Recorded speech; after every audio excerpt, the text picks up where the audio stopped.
Hi guys, my name is Success and I'm from the church. This morning I'll be interviewing Norma Gigaba. Let's go in and check her out.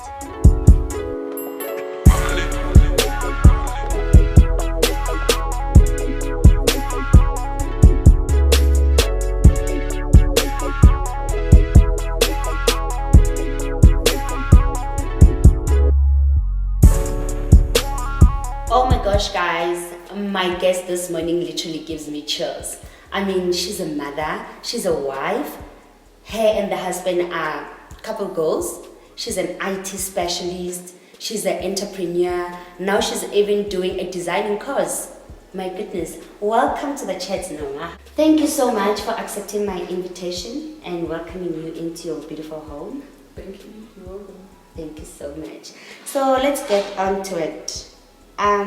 Three things people don't know about you.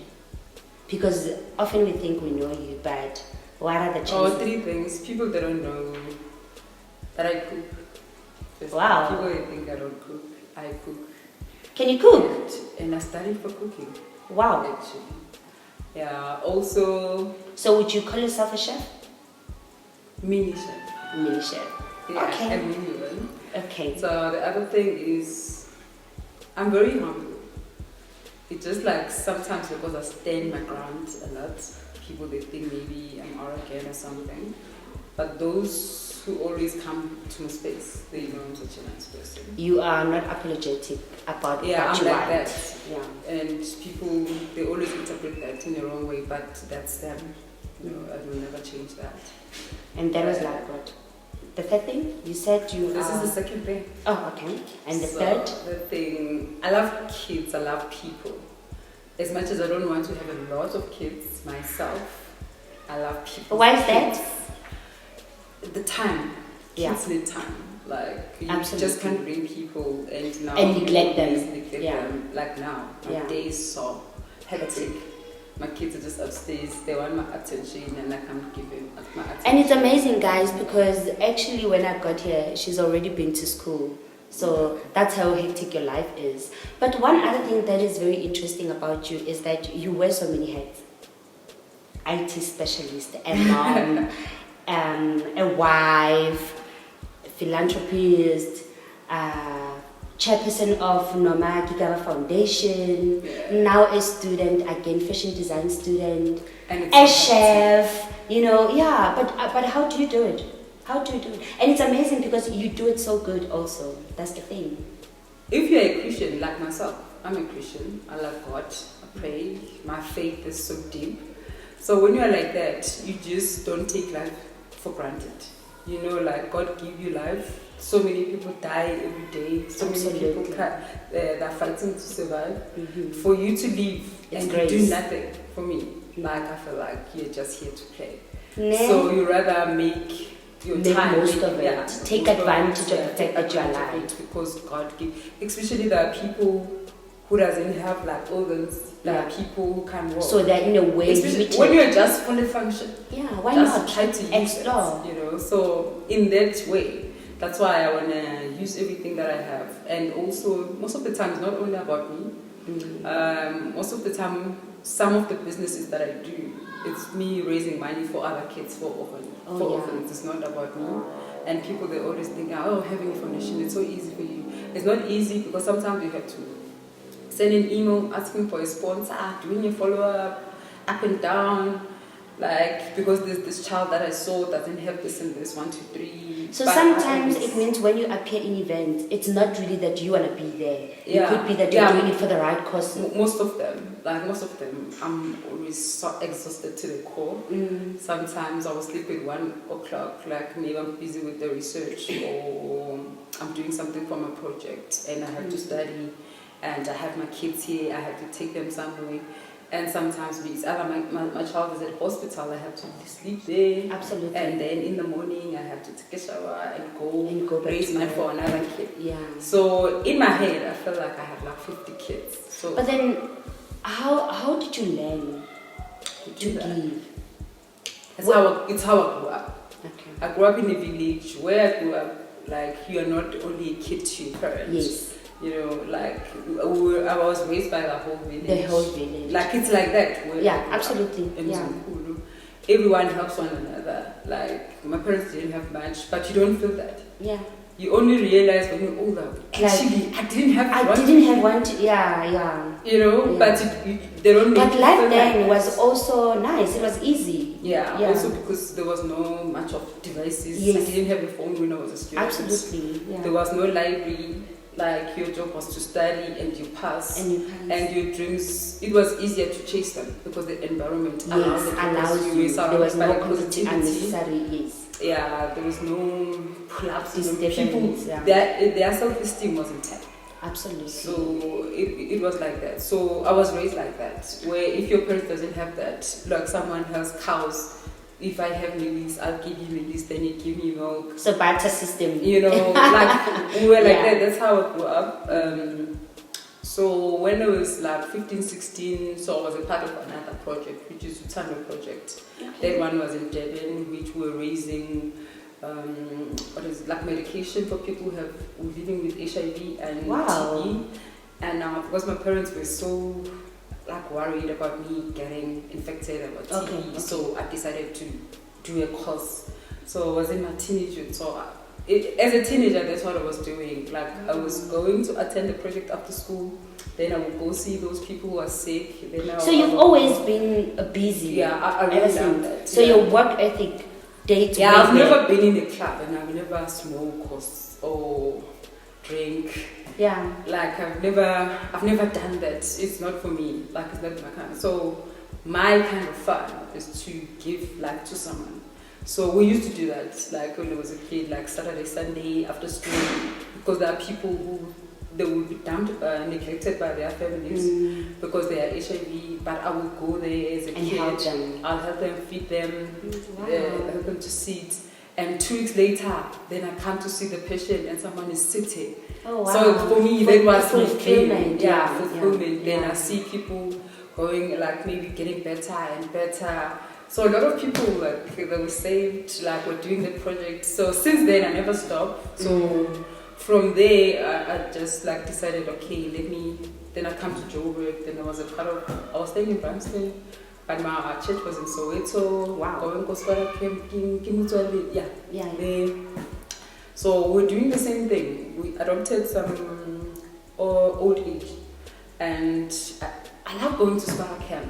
Although my friends, like people closer to me, they always feel like that's so low. But for me, it's fulfilling. I love it. I love when someone You love giving back. Yeah. Also, when someone has nothing. So and people they take it such a big thing, but even now I don't take it like a big thing. Yeah. But if you compare what Jesus did in the cross, that's nothing. Absolutely. You know, it's just nothing. When did you receive a gift for the first time? I mean, you give people, but when did you receive a gift and how did it make you feel? Most of the time I always receive gifts because I'm a very giving person. It's just like people don't know what to give to me because my taste is a bit expensive. Yes. So people, they're always under pressure, what I'm going to get here. But I always make them feel comfortable. Yeah. Because I'm not a fussy person. Just because you're not a fussy person. Or at the oysters. No, I'm not fussy. That's me. Yeah. That's me. But I will never expect when someone, if you're taking me out, I will never expect you to take me to Saint or take me to Sainton. Yeah. Whatever that I can afford. Yeah, whatever I can because afford. It's cool with me. Like back in the days, people would there was some kid that I built a home for. Then first time he took me out, he took me to Soweto to eat koda. And for me, it was her time. Yeah. More than and that's what she can afford. Yeah, that's what she can afford. Like, I'm like that. Let's talk about fashion design. Is it a degree, a diploma that you're doing? I'm doing a diploma. They wanted me to do a BA degree. Yeah. I was scared. Like, because it's a totally different environment for me. And I never saw, like, in my whole life, I'm not that kind of a person, really. Like, I've never done crocheting. Yeah. Yeah, I'm not like that. But why? Are you thinking of opening Norma Gigaba boutique, a fashion house? We all know that you're a fashionista, absolutely. I want a fashion house, but it's more of me, because I want to dress myself, dress my husband, obviously, my kids. Yeah. But also, I just want to, because there's something that I saw when I was like doing the school uniform, that takes a lot of my time to raise money. Oh, okay. To raise uniform, and not everyone believes in it. But now, if I have my own factory, so every month I can do like 100 school uniforms, then I donate. Absolutely. So it's going to be me and for kids who don't have anything. So that will be easier. So now I don't have to chase and beg people to give me money. Do it. Yeah. So I will do it out of the profit that I will be making. So I'll be dressing a lot of kids. So every year I will make, I think I will do it monthly. Oh, amazing. Yeah. What do you think of the IT? As a career or? Pardon? As a career or? No. I wanted to ask, how do you think of IT in South Africa, especially in government right now? Where do we think we are right now? And do you think we're ready for fourth industrial revolution? I think people are. It's just like South Africa as a country. I don't think we adapted so much into that space, the technology, like we use it wisely as we're supposed to. But people, they're really using technology. We are. Yeah, we're really using technology. I mean, right now we are having online talk shows.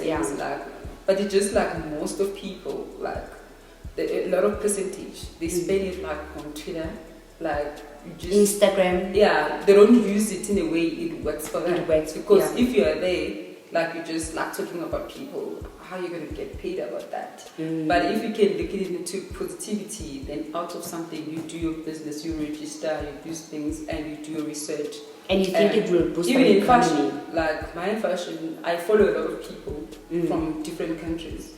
And so I understand what happens in Paris, what happens in Saudi Arabia. Through technology. Through technology, social media. But also for someone who grew up in Mzimkhulu, KZN, which is like a village, right? Yeah.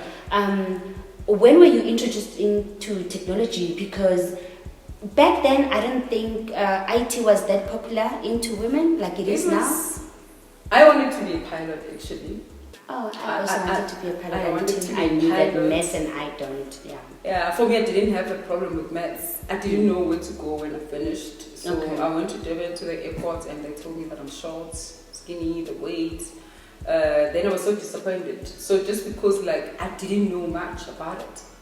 So then I was like, what am I going to do now? So I had that year staying at home. Oh, didn't have to. So I saved money. Then I wanted something else. So I was that girl of like an engineering girl. Oh, so I used to open the technical girl. Yeah, open like a cassette. Remember? Yeah. And there's a cassette. I wanted to see what's inside. So I was like, okay, let me do computer engineering. So that's what I started for. And from there, I love IT so much. So I was like, okay, let me do this thing. So I work in IT. But I didn't work much as a technician. Yeah, technician. Yeah, so I wanted to go deeper. Like as much as I can design websites and logos and everything, but I'm more on the business level. Making deals, closing deals, like because I love money also. Absolutely. Because it's not only about me, it's my family and my your other community things. And also, it's amazing because at the core of what Norma Gigaba Foundation is about, it's education. If you are educated, you won't be abused because you know what's good for you. You know your rights, firstly. Like because you are educated. Are you listening, girls? Yeah. Also, when you are educated, no one will just like come and tell you something that it's not. You always want to learn. Even someone tells you something, then you can be able to make your own research. And also, you always strive to go to another level because you're educated. You see world in a different way. And also, you just can't be tribal just because I'm Zulu or everything I do like about Zulus. But now, when you're educated, there's more to life. There's more more than to being a Zulu woman. And also, there's more to life, more than being like only a black woman. So you can work with other people, you can go to another country, and you can sit with them and you respect other people. Actually, talking of going to another country, you love traveling. Yeah, I love What do you love about traveling? And what is it because you learn about different cultures and different... At the end of the day, you come back and you appreciate God more. Oh wow, this is what He created. Yeah. Because if you travel, you meet other people. Because reading or maybe listening things from people. If you didn't travel, you won't know things. But when you go to countries, actually you appreciate culture, other people, and your space. Our differences also. And differences and everything, and you learn more. Once you learn more, you don't have time to fight people for nothing. Yeah. So it makes you become an open-minded person. Open-minded, yes. and your mind, it's more broader. Yeah. Because you know a lot of things. So you're not like stereotyped. Okay, yeah. Things must be done this way. Like I know where I work in IT, it's so hard to transform because we have older people who never traveled and they've been in IT. They want things to be done in a certain way. It's not easy to adapt to change because people, they're in one place, they think things are always done. But if you travel a lot, you will see like how technology does, how people do things, how people move. And how can you also improve yourself? Yeah, so it's more of that. And it makes all of us be in peace. And most of that, we don't have to fight each other a lot. Where are you going next? I want to go to Paris. Okay. I was supposed to go to Paris. I've got a scholarship to study there, but I won't go. Okay. Because of my kids, as much as I want to be successful, but I don't want to be upset. Yeah, so I will go just for because they grow so quickly. Yeah. So I'm gonna go there when they close in August. Okay. With hubby or just you? Myself. Only girl. Or are you taking a friend or? No, myself because I'll be so busy. So I don't wanna stress someone else. If you want to do shopping, when I do my own things, I rather sometimes because I don't mind to put myself under pressure. I don't want. I don't mind to push myself. Yeah. To the limits. And I know we talked about it behind the scenes. You are so content with yourself. You understand who you are. And also, I want to know your strength. Where do you get your strength from? From God. I pray a lot. God is my strength, no one else. Because my mom is very sensitive on me. I'm more stronger, and I always tell her. But she prays a lot. But yeah, my strength I got it from church. Like I pray for myself. Also, I know who I am. So that's why sometimes when there are things written about me, it's either anyway, like it's not for me. And also, a lot of people are very sensitive. And sometimes when I look at something, it's written out there. I know this is not who I am. Also the language, especially if it's in a very bad language. For me, it doesn't even hurt me because I know I will never talk like that. Yeah. So I always feel sorry for the person who said that. Like, the whole of you, a woman, do you know that you are only not yourself? There's village. There's a lot of people behind you. For you to say that this is not only you, it's your family. Especially as a woman, one day you will be a mother. So the whole mother is saying that. Oh my so goodness. For me, it's only about your parents, people who raised you, like where you come from. So when you say something so bad in front of people, I always feel sorry for you more than me. So that's why I don't really take it to my heart. Yeah. Because this is not who I am. And I always look at it that I will never say that. So that's not your problem. Yeah. So it's when not I a burden for you to carry. Wow. Yeah. You say this. What so do I you always think, feel sorry about. What do you think of women pulling each other down? Because you can imagine. Most of the time, it's not like I take it like it's a bad thing, but it's more as black people. It's where we come from most of the time, how we're being raised. Like maybe it's either your mother's being abused, and then you think like defending yourself, it's a good thing. So you're always on a defense mode. Yeah. When you see another woman flashing, so now it's you like, have to, you know? And also, some people are being abused, like sexually. Like people, they don't talk. You know, sometimes when someone is doing something bad to another person, I always feel bad for that person who's doing that because I always wonder what's behind that. So for me, it's not about what you say. Yeah. I always wonder what the source, what makes that, what's behind that. Because most of people, when you sit them down, actually you found this is such a good person. It's just like they have unaddressed issues. Yeah. You know, so. What would you tell your daughter if you had one? What lesson? I have life a daughter lesson? actually. She's upstairs. Oh, is that? Oh, yeah. 19. What would you tell her? One lesson. Be about life, about women, about everything. To believe in herself, like to study, like she studied, she knows. And I always want her to to believe in herself, to do things for herself first, and she must give happiness herself. So she mustn't go expect happiness from someone else or from a partner, because sometimes even when someone can give you that happiness, but if you don't know how happiness looks like or tastes like or feels like, you won't know that this is happiness. Absolutely. And then you will think relations are complicated. The problem is that it's just you. You don't know how happiness is like. So we talk about that all the time. Like yesterday, she was going to dinner, and I was telling her, just have fun. Yeah. You know, I always push her like that. Okay, just have time for this. Have time for this. Do this, because I want her to be independent, to do her own things. So that one day she will have a partner, then she will say, okay, I can stand this, then I can stand this. Absolutely. And then you can differentiate it. This is abuse, this is love, and this is this. Because now when you don't know, you take everything with you. Oh, no time. Absolutely. Then sometimes it's not like that. So you need to know. You are also passionate about women empowerment. Now and then you address women. What is that one message that you always emphasize, that you will never leave a room? I always tell most of the people to pause when they do things. Like, I don't believe in doing things in life. You just go, you just move forward. You go. Because you don't know, even when you make mistakes, you don't even know. It's either you have friendships with people. So that pause, is it maybe to introspect, to reflect? You have to reflect. It's very important. So that's what I always tell women. Because sometimes, even you lose a relationship or a friendship, and most of the time we always point other people.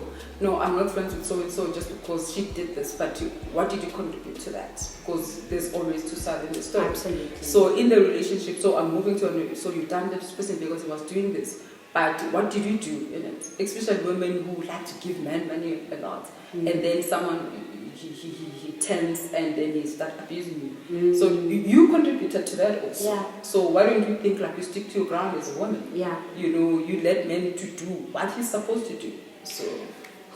I've got so many questions. Obviously, time is not our side. Just share this with me. You are married to a very high-profile man. What are the challenges? What are the challenges? And number two, what is the day like in maybe a minister's wife? Yeah, whatever. I don't know. Not a minister anyway. Right? Okay, a high-profile husband. What do you guys do? What is some of the things that you need to be aware of? Like, are you living a private life, or are you always guarded? Yeah, we are. Because people are always watching, especially him or me, like, and people they want, especially me, people always want me to conform. So that's why I always come across as the only minister's wife who. And why do you think is that? Because people they want you to conform. They want you to live according to your standards, and I'm not about that. I dress the way I want. I do things the way I want. Like, I'm doing my own thing, So they're more like they want to dictate how you should live because of this person, forgetting that he's a civil servant and you are not. And also because he's their person who works for them. So they always think like because they control his work, so they will control this.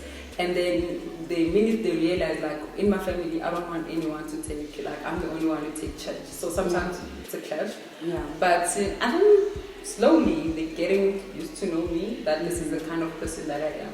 Yeah. But it's not an easy thing at all. Yeah. Because people are always watching what you do. Oh, okay, if you go there, oh, it's this, you can't do this and that. Then how do you bring the kids in the whole life? What do you do? Do you sit them down, prepare them, or it's something that they just go with the flow? We go with the flow, but most of the time, if I'm busy, he's with the kids. If he's busy, I'm with the kids, or we have people who are helping. Actually, guys, I found him making his breakfast. Yeah. So we're not. It's not like, oh, because I'm a husband. You have to cook for me. You have to send me. No, like, bring my shoes. No, my hubby, he's not like that. He dresses himself like now. He's busy dressing up kids. He's going to take kids out. He's dropping his daughter to the airport. After that, he will take the kids to eat. He will come back because my day is so busy. Like, I'll be coming to study. He will find a place to take the kids away so that they don't disturb me. So we're so cool like that. What is marriage in your own way, in your own view, in your own understanding? For me, it's a safe place, protective space, committed space, where you express your faith, your love in a secure environment. And it doesn't mean you don't fight, right? You fight. And it's normal.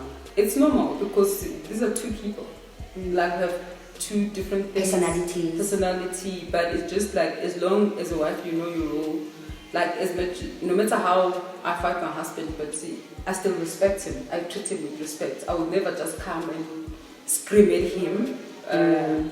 So I always sit him down, and it's easier that way than to just. You have to give your man space because this is how I was raised. So where I was raised, you don't even point a boy, leave a man a boy. You don't talk like this. So I don't do that. And even my kids to each other. I don't want my kids to point each other. So it's easier when you get married because I will never point my husband. I don't raise my voice to my husband.